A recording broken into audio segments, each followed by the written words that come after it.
ಬೆಂದಾಳಿ ಶೆಟ್ಟರ್ ಜೊತೆಗೆ ಸಂವಾದ ಇದೆ ಮತ್ತು ಸಮಾರೋಪ ಸಮಾರಂಭವನ್ನು ಕರ್ನಾಟಕದ ಮಧ್ಯಭಾಗದಲ್ಲಿರುವ ಚಿತ್ರದುರ್ಗದಲ್ಲಿ ಬಯಲು ಸೀಮೆಯ ನಾಡು ಇಲ್ಲಿ ಒಂದು ಶರಣ ಸಂಸ್ಕೃತಿಯ ಸಮಾರಂಭವನ್ನು ನಮ್ಮ ಸುತ್ತೂರಿನ ಮಹಾಸನ್ನಿಧಿಯವರ ಮಾರ್ಗದರ್ಶನದಲ್ಲಿ ಶ್ರೀಯುತ ನಿವೃತ್ತ IAS ಆದಂಥ ಡಾಕ್ಟರ್ ಸಿ ಸೋಮಶೇಖರ್ ಅವರವರ ದಿವ್ಯ ನೇತೃತ್ವದಲ್ಲಿ ಇಡೀ ಸಮಾರಂಭ ಜರುಗ್ತಾ ಇದೆ. ಅದ್ರ ಬಗ್ಗೆ ಸವಿಸ್ತಾರವಾಗಿ ಈಗಾಗಲೇ ನಡೆಯುವಂಥ ಎಲ್ಲ ಚಟುವಟಿಕೆಗಳು ಶರಣ ತತ್ವದ ಹಿನ್ನೆಲೆಯಲ್ಲಿ ಯಾವ್ಯಾವ ಕಾರ್ಯಕ್ರಮಗಳನ್ನು ರೂಪಿಸಿದೆ ಅನ್ನೋದನ್ನು ಸವಿಸ್ತಾರವಾಗಿ ತಮಗೆ ಈಗಾಗಲೇ ತಿಳಿಯಪಡಿಸಿದೆ.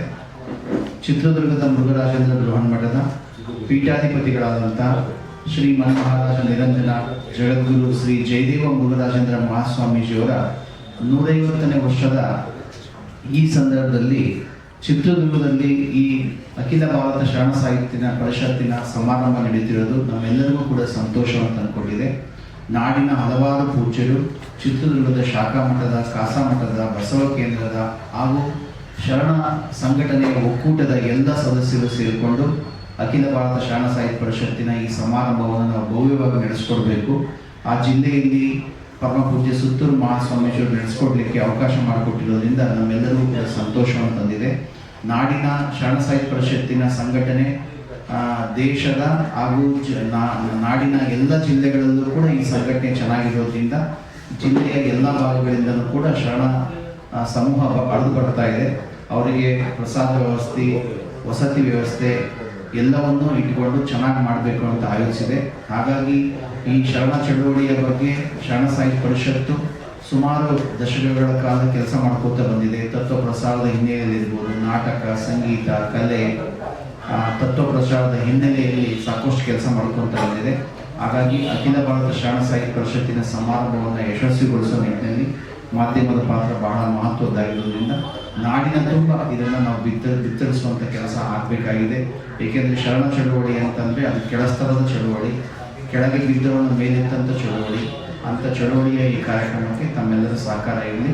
ಈ ಸಮಾರಂಭದ ಬಗ್ಗೆ ಈಗಾಗಲೇ ಡಾಕ್ಟರ್ ಸಿ ಸೋಮಶೇಖರ್ ಅವರು ಚೆನ್ನಾಗಿ ತಿಳಿಸಿರೋದ್ರಿಂದ ಈ ಸಂದರ್ಭದಲ್ಲಿ ನಮ್ಮ ಪಾಲನೇತ್ರವರು, ಮಾಡಿ ಶಿವಮೂರ್ತಿಯವರು, ನಮ್ಮ ಗಾಂಜಿಯವರು ಎಲ್ಲರೂ ಕೂಡ ಈ ಸಂದರ್ಭದಲ್ಲಿ ಉಪಸ್ಥಿತಿ ಇದ್ದು ಇನ್ನೇನು ನಾಳೆ ಒಂದು ದಿವಸ ಅಷ್ಟೇ ನಮಗೆ ಸಮಯ ಇರೋದ್ರಿಂದ ರಾಜ್ಯ ಮಟ್ಟದ ಒಂದು ಪತ್ರಿಕಾಗೋಷ್ಠಿ ಮಾಡೋದ್ರಿಂದ ರಾಜ್ಯದ ಮೂಲೆಗೂ ಈ ವಿಷಯ ಮುಟ್ಟಬೇಕಾಗಿದೆ.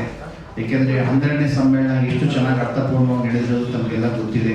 ಜ್ಞಾನಯೋಗಿ ಸಿದ್ದೇಶ್ವರ ಮಹಾಸ್ವಾಮೀಜಿಯವರ ಸಾನ್ನಿಧ್ಯದಲ್ಲಿ 3 ದಿವಸಗಳ ಕಾಲ ವಿಜಯಪುರದ ಮೊನ್ನೆ ಸಮಾರಂಭದ ಆಹ್ವಾನ ಪತ್ರಿಕೆಯನ್ನು ಕೊಡಲಿಕ್ಕೆ ಹೋದಂಥ ಸಂದರ್ಭದಲ್ಲಿ ಅಲ್ಲಿನ ಸಚಿವರಾದಂಥ MB ಪಾಟೀಲ್ ಅವರು ಇತರವರು ನಾವು ಭವಿಷ್ಯ ಅನ್ನೋ ರೀತಿಯಲ್ಲಿ ಸಮ್ಮೇಳನ ನಡೆದಿದೆ. ಏಕೆಂದರೆ ಉತ್ತರ ಕರ್ನಾಟಕದಲ್ಲಿ ಶರಣ ಪರಂಪರೆಯ ಒಂದು ಸಂಬಂಧ ಚೆನ್ನಾಗಿರೋದ್ರಿಂದ ಆ ಭಾಗದಲ್ಲಿ ಚೆನ್ನಾಗಾಗ್ತಿದೆ. ಮಧ್ಯ ಕರ್ನಾಟಕದಲ್ಲಿ ಇದೇ ಮೊದಲನೇ ಬಾರಿಗೆ ಆಗಿರೋದ್ರಿಂದ ನಮಗೊಂದು ಸವಾಲಾಗಿ ತೆಗೆದುಕೊಂಡು ಈ ಸಮಾರಂಭವನ್ನು ಯಶಸ್ವಿಗೊಳಿಸುವಂಥ ಕೆಲಸವನ್ನು ಮಾಡ್ತಾ ಇದ್ದೇವೆ. ನಾಡಿನ ಪ್ರಮುಖ ಮಠಾಧೀಶರು ಅಲ್ಲದು ಬಾಲ್ಕಿ, ಇಳಕಲ್ಲು, ಗದಗು, ಯಾರ್ಯಾರು ಬಸವ ತತ್ವದ ಮುಂಚೂಣಿಯಲ್ಲಿ ಕೆಲಸ ಮಾಡುವಂಥ ಎಲ್ಲ ಮಹಾಸ್ವಾಮೀಜಿಗಳನ್ನು ಗೌರವಿಸಿ ಅವರ ಆಶೀರ್ವಚನವನ್ನು ಕೂಡ ಏರ್ಪಡಿಸಿದೆ. ದಯಮಾಡಿ ತಾವೆಲ್ಲರೂ ಕೂಡ ಈ ಸಮಾರಂಭವನ್ನು ಬಿತ್ತರಿಸಬೇಕಾಗಿ ತಮ್ಮಲ್ಲಿ ಮನವಿ ಮಾಡಿಕೊಳ್ತೇನೆ. ಶರಣ ಅಖಿಲ ಭಾರತ ಶರಣ ಸಾಹಿತ್ಯ ಪರಿಷತ್ತನ್ನು 1986ರಲ್ಲಿ ಸುತ್ತೂರಿನ ಪರಮಪೂಜ್ಯ ಶಿವರಾತ್ರಿ ರಾಜೇಂದ್ರ ಮಹಾಸ್ವಾಮಿಗಳು ಸ್ಥಾಪನೆ ಮಾಡಿದ್ರು. ಅದರ ಅಡಿಯಲ್ಲಿ ನಾವು ಅಖಿಲ ಭಾರತ ಶರಣ ಸಾಹಿತ್ಯ ಸಮ್ಮೇಳನವನ್ನು ನಡೆಸ್ತಾ ಬಂದಿದ್ದೇವೆ. ಕಳೆದ ಕೆಲವು ವರ್ಷಗಳಿಂದ ಕಾರಣಾಂತರದಿಂದ ಕೋವಿಡ್ ಮತ್ತಿತರ ಕಾರಣಾಂತರಗಳಿಂದ ವ್ಯವಸ್ಥೆ ಮಾಡಲಿಕ್ಕೆ ಸಾಧ್ಯ ಆಗಿರಲಿಲ್ಲ. ಈ ವರ್ಷ ಈ ಒಂದು ಮಹತ್ವಪೂರ್ಣವಾದ ಅರ್ಥಪೂರ್ಣವಾದ ಸಮ್ಮೇಳನವನ್ನು ಅಖಿಲ ಭಾರತ ಶರಣ ಸಾಹಿತ್ಯ ಸಮ್ಮೇಳನವನ್ನು ಚಿತ್ರದುರ್ಗದ ಮುರುಘರಾಜೇಂದ್ರ ಬೃಹನ್ಮಠದ ಅನುಭವ ಮಂಟಪದಲ್ಲಿ 18, 19 ಇದೇ ಜನವರಿ ಏರ್ಪಡಿಸಿದ್ದೇವೆ.